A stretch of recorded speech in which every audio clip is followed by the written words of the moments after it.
আসসালামু আলাইকুম।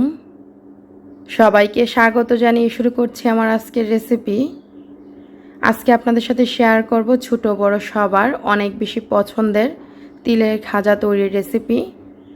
ঘরেই কিভাবে খুব সহজে পারফেক্ট তিলের খাজা তৈরি করা যায়, পুরো ভিডিওটি দেখলেই বুঝতে পারবেন। আশা করি রেসিপিটি আপনাদের কাছে অবশ্যই ভালো লাগবে। চলুন দেখে নেই পুরো প্রস্তুত প্রণালী। আমি এখানে খোসা ছাড়ানো সাদা তিল নিয়েছি, মেজারমেন্ট কাপে 2 কাপ। এই তিলগুলো কিন্তু আপনারা যে কোনো সুপার শপে বা বড় মুদির দোকানে পেয়ে যাবেন। তারপর আমি চুলায় একটা প্যান বসিয়ে প্যানটাকে গরম করে নিয়েছি। চুলার আঁচটা লো আঁচে রেখে তিলগুলো দিয়ে দিলাম। চুলার আঁচটা লো আঁচে রেখে এই তিলগুলোকে ভেজে নিব। চুলার আঁচটা ফুল আঁচে কিংবা মিডিয়াম আঁচে রেখে তিলগুলো ভাজলে কিন্তু কিছু তিল বেশি কালার চলে আসবে আর কিছু তিল কাঁচাই থেকে যাবে। তাই চুলার আঁচটা লো আঁচে রেখে অনবরত নেড়ে চেড়ে তিলগুলোকে ভেজে নিতে হবে। কিছুক্ষণ ভাজার পর যখন খুব সুন্দর এরকম একটা কালার চলে এসেছে এবং খুব সুন্দর একটা ঘ্রাণ বের হয়েছে, আমি চুলাটা বন্ধ করে দিয়েছি। এখন এই তিলগুলোকে আমি একটা বাটিতে নিয়ে নিচ্ছি। আর ভাজাটা ঠিক কীরকম হবে একটু কাছ থেকে দেখিয়ে দিচ্ছি। ঠিক এরকম হবে ভাজাটা, এর চেয়ে বেশি কালার কিংবা এর চেয়ে বেশি ভাজা যাবে না। তো এখন আমি এক সাইডে এই বাটিটা রেখে দিচ্ছি। আর এখানে আমি একটা বেকিং পেপার নিয়েছি, কিছুটা তেল ব্রাশ করে নিচ্ছি যাতে করে তিলের খাজাটা সাথে সাথেই এখানে আমি ঢেলে সেট করতে পারি। তো এটার উপরে আমি সেট করব, তার জন্য কিছুটা তেল ব্রাশ করে রেখে দিলাম। তারপর আমি চুলায় একটা প্যান বসিয়ে এখানে মেজারমেন্ট কাপে 2 কাপ চিনি দিয়ে দিচ্ছি। 2 কাপ তিলের জন্য 2 কাপ চিনি দিতে হবে।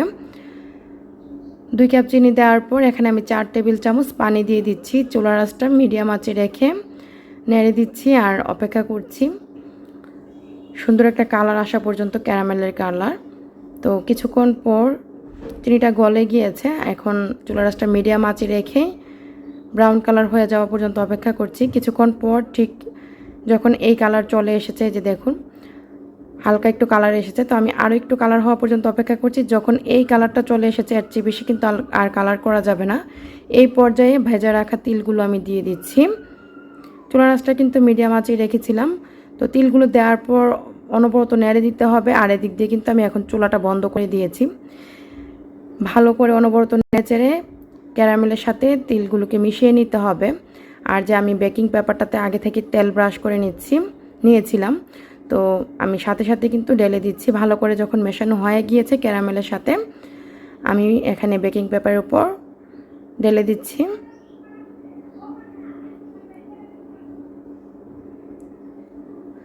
তো ঢেলে দেওয়ার পর একটু ছড়িয়ে দিচ্ছি যাতে করে পাতলা হয়। যেহেতু অনেক বেশি গরম, তাই হাত দিয়ে কোনোভাবে কিন্তু ধরা যাবে না। তো উপর দিয়ে আমি এখন একটা বেকিং পেপার আবারও দিয়ে বিছিয়ে তারপর বেলুন দিয়ে বেলে নিচ্ছি যাতে করে খাজাগুলো পাতলা হয়।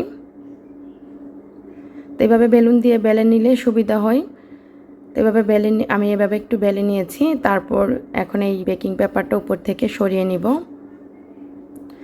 আর সরিয়ে নেওয়ার পর গরম গরম অবস্থায় একটা ছুরি দিয়ে কিন্তু আমি কেটে নিচ্ছি। ঠান্ডা হওয়ার পর অনেক বেশি শক্ত হয়ে যাবে, যার কারণে আর কাটা যাবে না। তাই গরম অবস্থায় এভাবে একটু কেটে নিলে ভালো হয়। আপনারা আপনাদের পছন্দ মতো শেপ দিয়ে কেটে নিতে পারেন। আমি এভাবে কেটে নিয়েছি আর অপেক্ষা করছি ঠান্ডা হয়ে যাওয়া পর্যন্ত। প্রায় আধা ঘন্টা পর যখন ঠান্ডা হয়ে গিয়েছে, যে দেখুন খুব সুন্দরভাবে কিন্তু উঠে যাচ্ছে। আর এই যে দেখুন ঠিক এইরকম হয়েছে। আমি একটা প্লেটে নিয়ে নিচ্ছি আর আপনাদেরকে দেখাচ্ছি কতটা মুচমুচে হয়েছে এই তিলের খাজাগুলো। আমার কাছে মনে হয় বাজারে কেনা তিলের খাজা থেকে ঘরে তৈরি তিলের খাজাটা অনেক বেশি সুস্বাদু হয়। আপনারা বাসায় কিন্তু খুব সহজে তৈরি করে নিতে পারেন। দেখলেনই তো কত সহজে তৈরি করা যায়।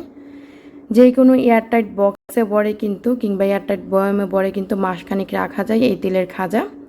অবশ্যই তৈরি করবেন। আর রেসিপিটি কেমন লেগেছে আপনারা কমেন্টে জানাতে ভুলবেন না। রেসিপিটি যদি ভালো লাগে লাইক কমেন্ট শেয়ার দিয়ে সাথেই থাকবেন। রেসিপিটি দেখার জন্য আপনাদের সবাইকে অসংখ্য ধন্যবাদ। সবাই ভালো থাকবেন, আমার জন্য দোয়া করবেন। আল্লাহ হাফেজ।